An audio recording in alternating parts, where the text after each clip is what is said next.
আজ বার্ধক্যজনিত হৃদরোগে আক্রান্ত হয়ে প্রয়াত হলেন রাধাকৃষ্ণপুর যুব সংঘের অন্যতম প্রবীণ কর্মকর্তা ও সদস্য বিশ্বনাথ রায়।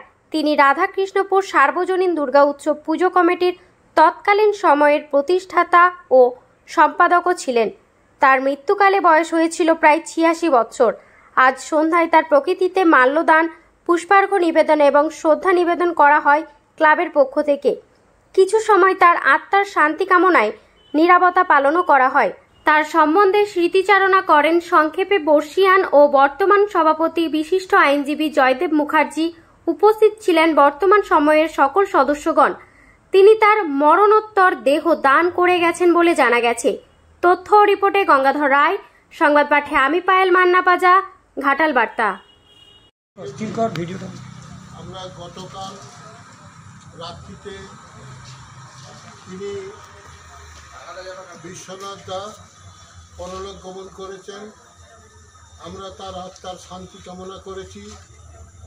আজকে বিশ্বনাথ দা কলকাতায় থাকতেন, কিন্তু গ্রামের সঙ্গে তার নারীর টান ছিল এবং তিনি প্রত্যেক বছর পুজোর সময় এখানে এসে আমাদের পূজা পরিচালনা, আমাদের কাজের মধ্যে কোনো ত্রুটি বিচ্যুতি আছে কি না তা কিন্তু উনি পরিষ্কারভাবে আমাদের বুঝিয়ে দিতেন।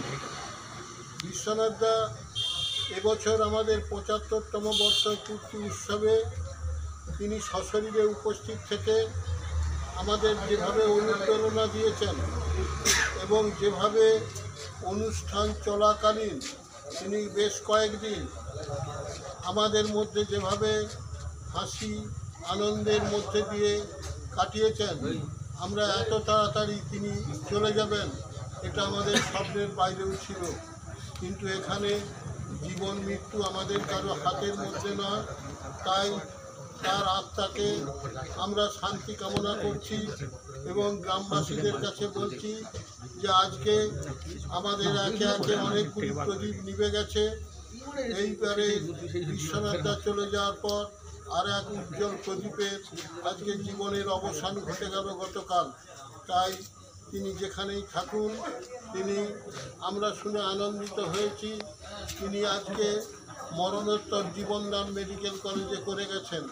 অতএব তার আত্মার শান্তি কামনা করে সকলকে ধন্যবাদ, নমস্কার, শুভেচ্ছা জানিয়ে বিশ্বনাথ দাকে বিদেহী আত্মাকে প্রণাম জানিয়ে আমি আমার বক্তব্য ক্লাবের তরফ থেকে শেষ করছি।